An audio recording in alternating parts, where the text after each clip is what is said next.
It is time. Hello, hello, hello.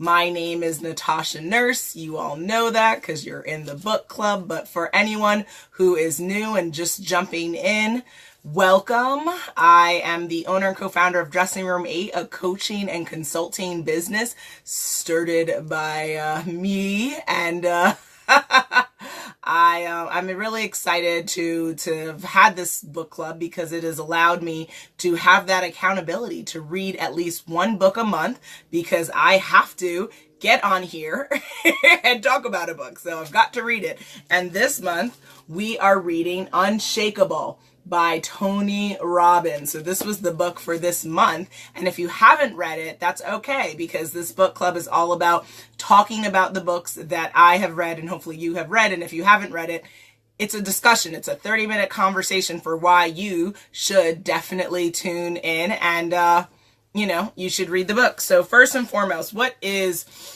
this all about, right? So Tony Robbins, if you don't know him, you definitely need to know Tony Robbins. He's amazing. He's kind of this like coaching guru. He's a motivator, activator, financial, I don't want to say genius, but maybe, yeah, I guess. Like he's a phenomenal business person. Truly inspirational, just life role model, and coach to coach. I'm always floored by how amazing and how just like real he is. He's definitely a kind of coach who's not going to coddle you. He's just going to kind of get in your face and be like, get it together, like effing stop the nonsense, right? So I appreciate the honesty. I appreciate what he's done for so many people. So with that, let's get started. This book is all Unshakable. Just show it so you guys can see it.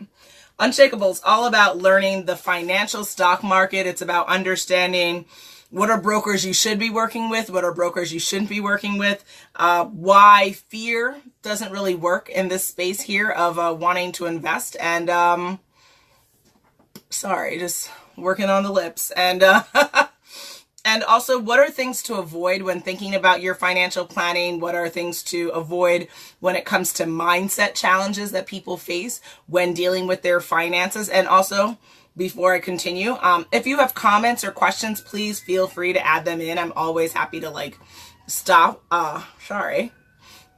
mid-sentence and just kind of, address what you guys want to talk about. So always feel free to do that. And then also trends. There's a lot of really interesting trend information in the book about the stock market and understanding what are things that are happening every 5 years, every 7 years, every 10 years, every 20 years. So if you are not aware of that type of information, then definitely you're going to want to tune in for that. And ooh, cool. Brighter, right? Yeah. Awesome. And so with that, I think the first thing that we could do as a part of every book club meeting, this is our June meeting, I like to go over memorable, I guess, moments, but in this instance, because it's a financial planning book and just kind of like a coaching mindset when it comes to thinking about finance, I think it really makes sense for us to just dive deep into the book and discuss just really interesting facts and tidbits that he shares. So first out of the gate, if you have the book, join along. If not, just, sit back and enjoy as I read to you.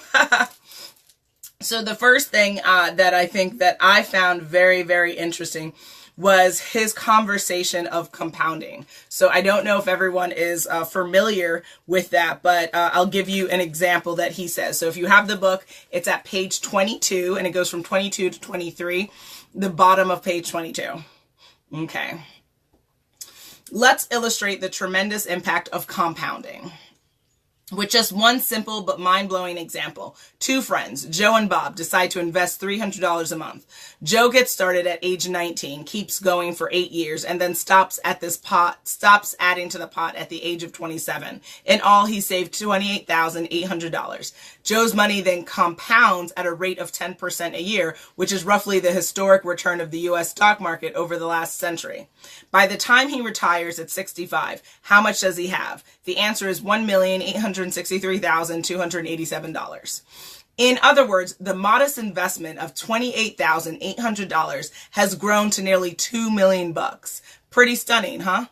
His friend Bob gets off to a slower start. He begins investing exactly the same amount, $300 a month, but doesn't get started until age 27, right? And remember, Joe started at 19. So still, he's a disciplined guy and keeps investing $300 every month until he's 65, a period of 39 years. His money also compounds at 10% a year. The result, when he retires at 65, his nest egg is $1,589,733. Let's think about this for a moment. Bob invested a total of $140,000, almost 5 times more than $28,800 that Joe invested. Yet Joe ended up with an extra $273,554. That's right. Joe ends up richer than Bob, despite the fact that he never invested a dime after the age of 27. So he's talking simply why, what would account for that type of financial success. Simply by starting earlier, the compound interest he earns on his investment adds more value to his account than he could ever add on his own. By the time he reaches the age of 53, the compound interest on his account holds over $60,000 per year to his balance. By the time he's 60, the account is growing by more than $100,000 per year, all without adding another dime. Bob's total return on the money he invested is 1,032%, whereas Joe's return is a spectacular 6,370%. Now let's imagine for a moment that Joe didn't stop investing at the age of 27. Instead, like Bob, he kept adding $300 a month until he was 65.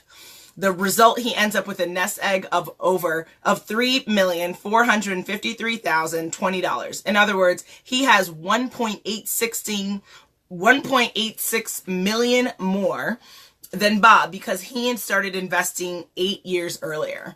So that example is a lot of math.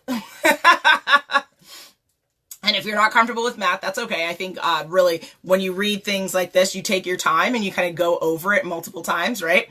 But what is he talking about? Essentially, that's the awesome power of compounding, Tony Robbins says. Over the time, this force can turn a modest sum into a massive fortune. So that's something to think about. And that's definitely something that I hadn't really thought about when it came to financial investments. So I found that just that alone, and like I said, we're on page 22 to 23. So like that nugget right there is everything. So if you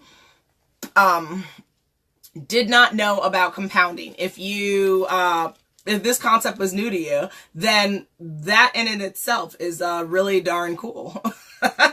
So that's one nugget. He has another one. He has so much, but I just wanted to kind of hit certain things. Oh yeah. So this is interesting. Okay. So mutual fund fees on page 63 was another really good nugget. If you are not familiar with the fee structure that's involved with certain funds that you invest in, this is something that's super, super interesting. Okay. So let's see, where does it start?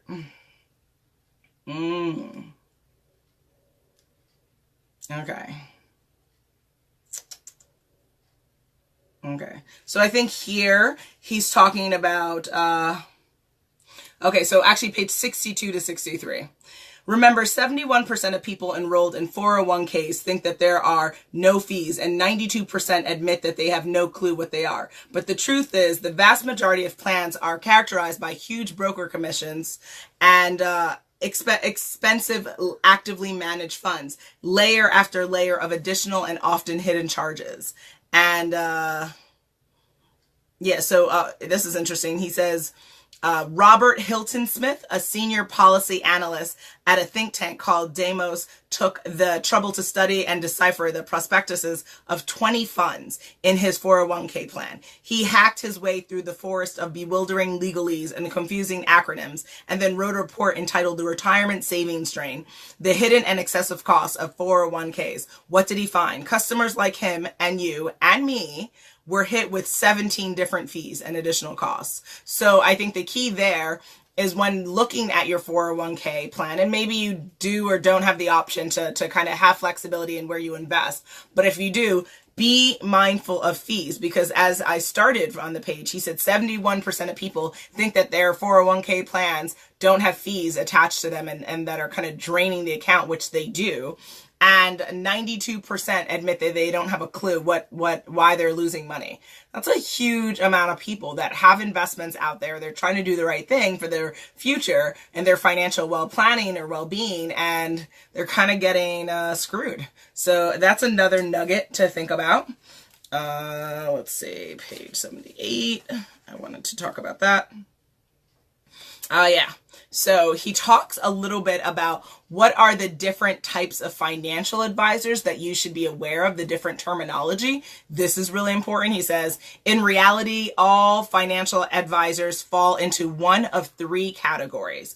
What you really need to know is whether your advisor is a broker, an independent advisor, or a duly registered advisor. And he breaks through exactly what each of them are. So for instance, about 90% of all financial advisors in America are brokers, regardless of the title on their business card. They're paid a fee or commission for selling products. Many of them work for enormous Wall Street banks, brokerage houses, and insurance companies, the kind that splash their names on sports arenas.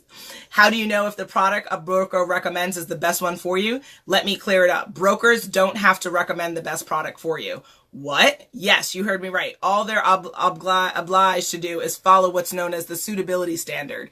That means they must simply believe that any recommendation they make are suitable for their clients. Suitability is an extremely low bar to clear. Do you dream of marrying a suitable person or your soulmate? But for a broker, suitable is good enough. So and he goes through kind of which between a broker, an independent advisor, or a duly registered advisor is best for you. So with that, I would read it all to you, but you need to get the book. You need to get this book. It's very, very interesting. So great nuggets, you can jot down for yourself. Page 78 to 79 and onward is where he breaks down what are the different players that these names, broker, independent advisor, duly registered advisor. What does that mean? So I found that to be, frankly, eye-opening, and definitely information that I wasn't aware of. Let's see. Next nugget I'd like to share from Mr. One and Only Tony Robbins. Okay. This is really cool. So he says, I'm heartbroken to see that so many millennials aren't investing. Because let me tell you, if you live in fear, you've lost the game before it even begins. How can you achieve anything if you're too scared to take a risk? As Shakespeare wrote 4 centuries ago, cowards die many times before their death. The valiant never taste death but once. Interesting. So let me be clear with you. I'm not suggesting that you take reckless risks. When it came to my health, I've met with multiple experts, and he talks about kind of a health scare that he dealt with in his life. And if you weren't aware, I wasn't aware of that health scare that he was dealing with.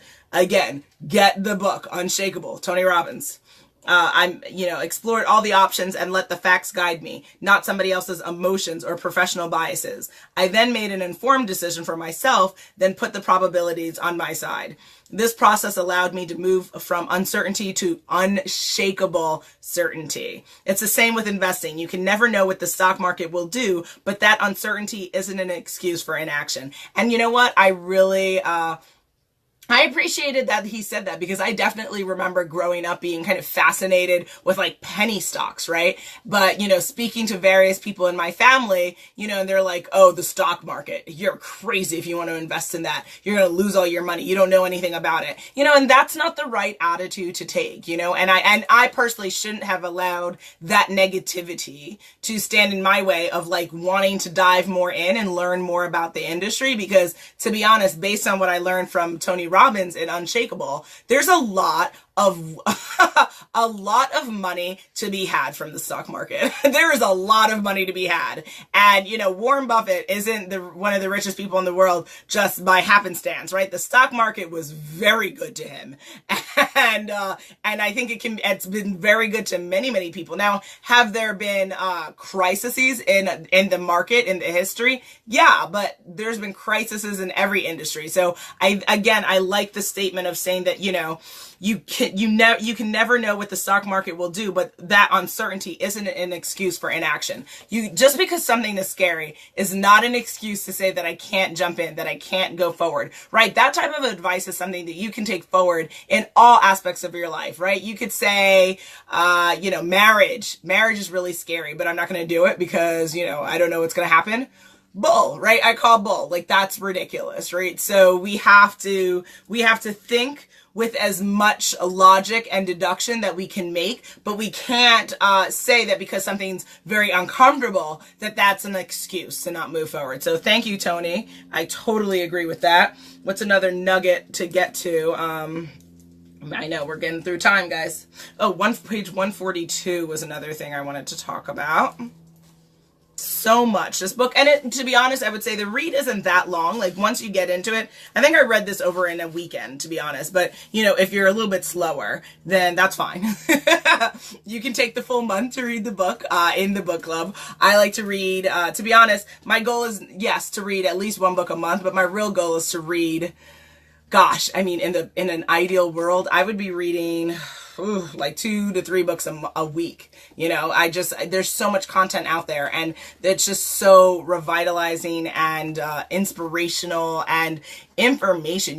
No one's living this life saying, I knew too much. Oh, I had too much education, right? Like, no, like, there's so much to know. So I definitely am an advocate of read more, right? We love our reality television, but we got to love our books. That's the reality that's making our lives better.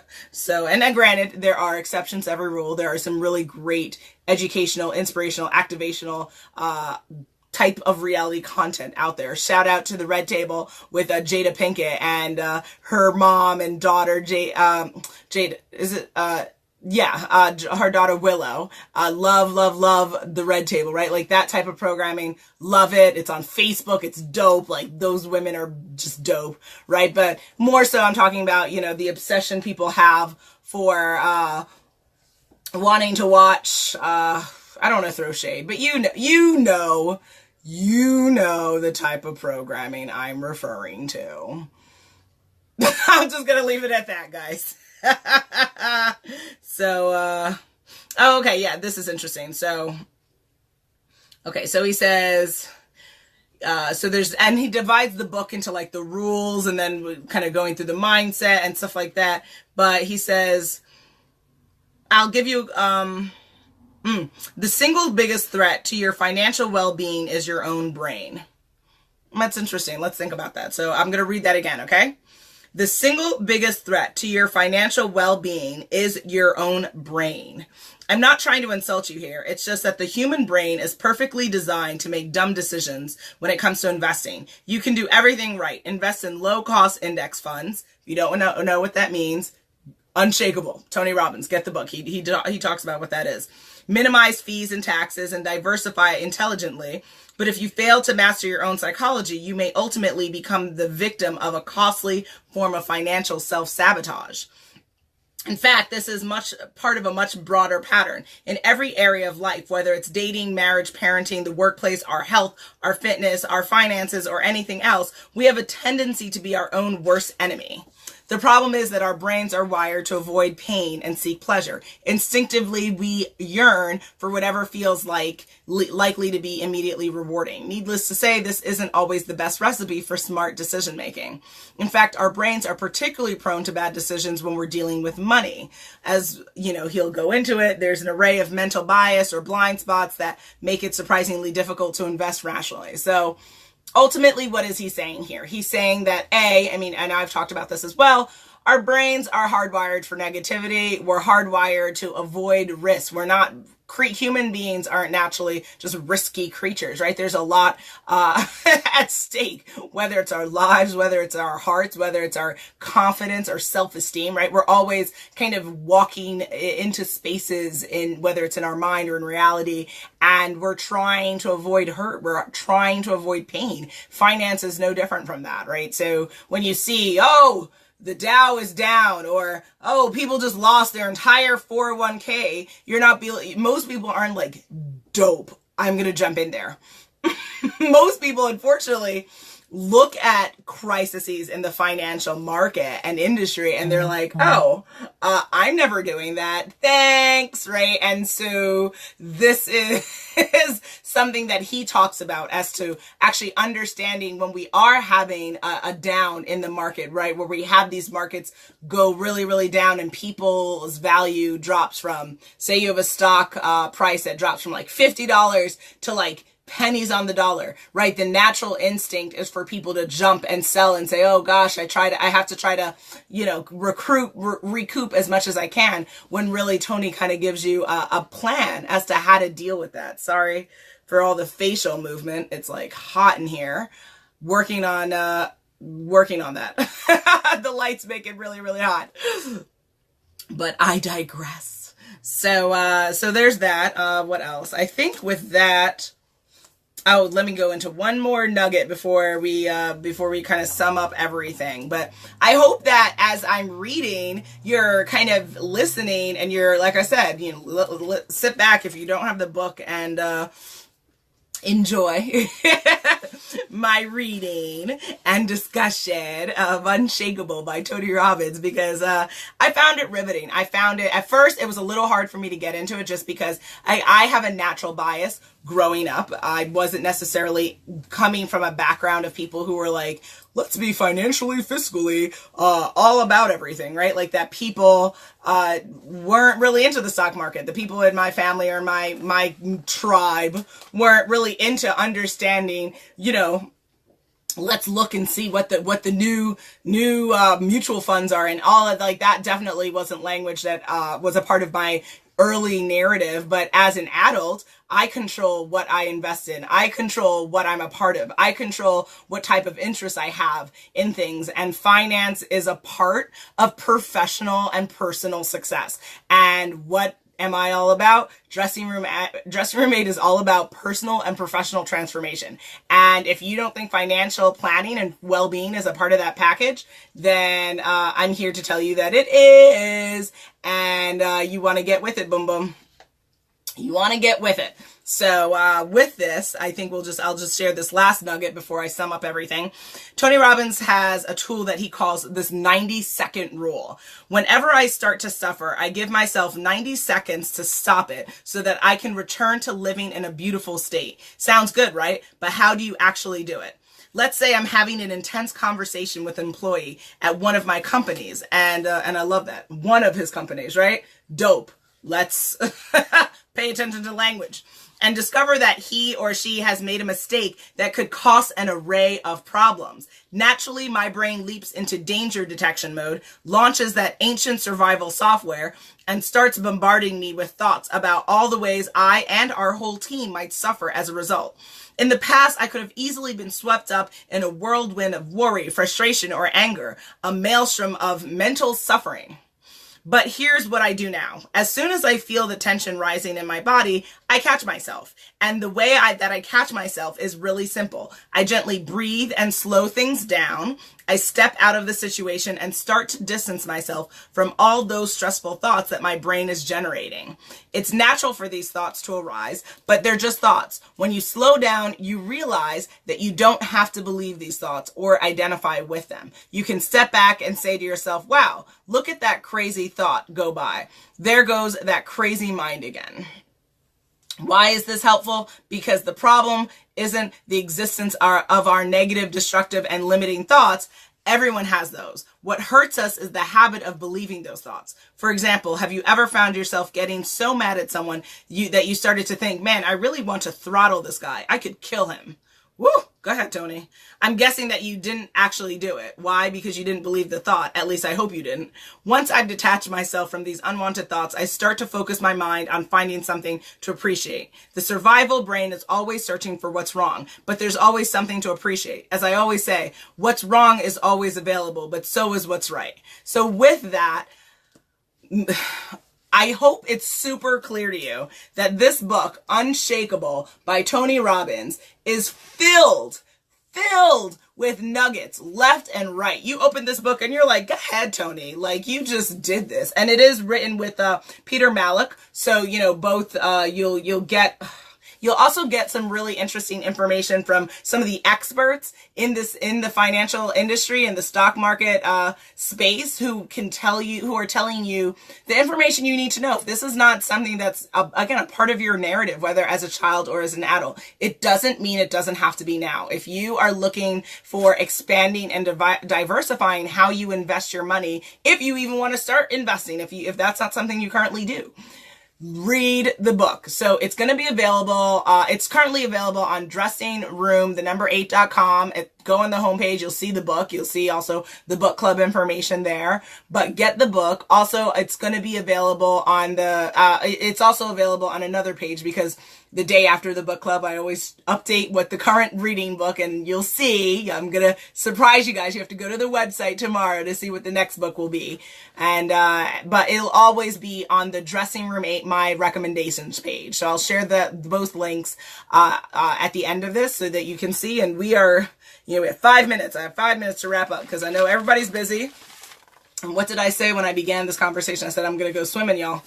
I need to get my life right. So quickly, book structure made sense. He broke it down into the rule book and versus kind of mindset and stuff like that, and breaking down each section and segment of what he wanted to address in this book to make you unshakable when it comes to your financial planning. So enjoy. Things I didn't love. Are you kidding me? It's Tony Robbins. Like, no. I'm all about the Tony Robbins trade. Like, he's dope. His team is dope. His businesses are dope. Like, he's just wonderfully inspirational. And I look forward to hopefully meeting him sooner rather than later. And I'm definitely manifesting that. And I appreciate what he's done for people like me. I appreciate what he's done for our world. This world without a Tony Robbins is just an unthinkable world, right? And so I appreciate that he put this content out, and that I think he's donating the proceeds from this book. So he's just like a really dope, cool guy. Like, shout out to Tony Robbins. Things I really particularly liked. I found clarity. I found it insightful. I found it educational, eye-opening. It explained a topic that I wouldn't necessarily say is like sexy, like, some certain subjects, like it's a subject that I would say is sexy, like, and, I'm a nerd, so keep that in mind. Like dinosaurs, right? Like, some people might be like, okay, Natasha, get a grip. Like, but for me, I could talk about dinosaurs all day. I'm fascinated by the fact that this earth had these magical, majestic creatures walking on it before our human behinds came on it to try to destroy it. These magical creatures were living, and there were millions of years of just amazing. That's why I'm a big fan of dinosaurs. That's like a sexy topic for me. But if you're like, hey, let's talk about that, or let's talk about understanding mutual funds. In the past, I'd have been giving you that shade, right? Like, okay.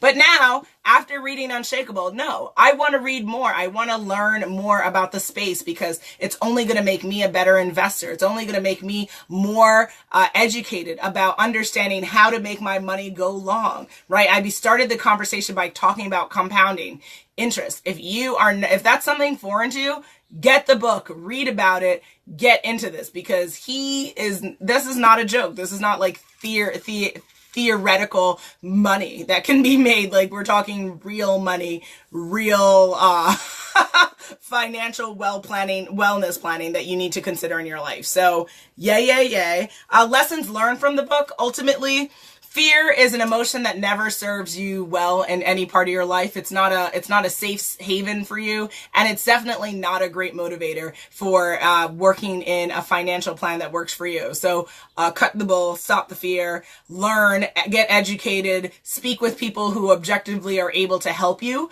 and are vested in your success, and keep it moving. Another lesson learned is work on continuing to learn, right? I think that no matter how educated or how informed you are, there's always more to learn, right? Whether it's new trends, like if we're talking about financial markets, if it's understanding new investment opportunities, new business opportunities, new personal developments. Life is about evolution. If you sit here, I've met people recently who, I don't want to learn. you do not understand what we're living here for. We are here to learn. If I tell you you want to learn, I cannot sit here myself and not apply this to myself. So we all, every single human being, and animals and creatures and animals are learning. They're not just like running into roads and seeing their families get killed and be like, oh, that's weird. Like, they're learning. Like, you're gonna learn. Everyone's gonna learn, whether you're human or non-human. So learn. I think what's an interesting takeaway from the book you'll understand is embracing crisis. So when you get the book, he talks a lot about what is the appropriate decision to be doing when we have the stock market go really, really down, like we did, in 2008, 2009, when it was one of the worst in many, for a long time, right? What do you do? What did people do, and what should have people done? Because there are some people who made a killing, and then there's some people who lost their skin. Understand what's the difference between those two groups of people? Read Unshakeable by Tony Robbins. You'll get it. And lastly, work from a place of confidence. Yes, our brains are hardwired for negativity. Yes, our brains are hardwired for us to make, as Tony Robbins was saying, dumb decisions, especially when it comes to finance. But guess what? We've got to reverse engineer the human distinctiveness. Just because we have a tendency to do X doesn't mean you can use that as an excuse and only do X. Figure out how to be the why, right? Why can I be positive? Why and how can I move forward? So work from a place of confidence. Next, I always ask the question, would I read more books by Tony Robbins? Hells yeah. Are you joking? I think I have another book from him that I have to dive into that's financial focus as well. So yes, keep writing, Tony. I know I know you do so much, but I appreciate it. Thank you for writing the book. It was really eye-opening. I really appreciate it. I'm glad to have brought it for the Dressing Room Mate Book Club. So thank you.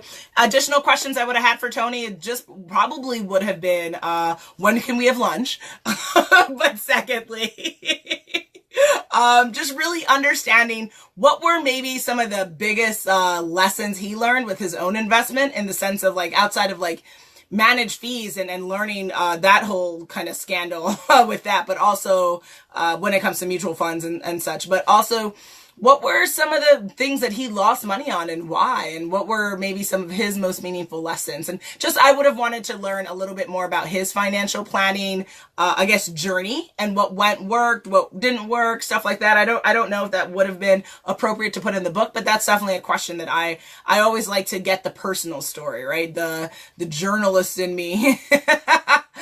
Because I like to interview people. I like understanding people's stories, and especially when it comes to those who are a thought leader. I mean, a thought leader like Tony Robbins, it would be great to learn more about that. But with that, I leave you with a smile, a thank you for joining. Like I said, this time I'm going to surprise you. If you want to know what the next book for the Dressing Room Mate Book Club is, and when our next meeting is going to be in July, you've got to go to dressingroom8.com. Okay? dressingroom8.com, and I'll put the link on there. And like I said, I'll put the link for the book if you're interested in getting the book from the My Recommendations page. And with that, thank you for your time. I appreciate you tuning in. I appreciate you being part of the book club. If you are new to the book club, please join, bring friends.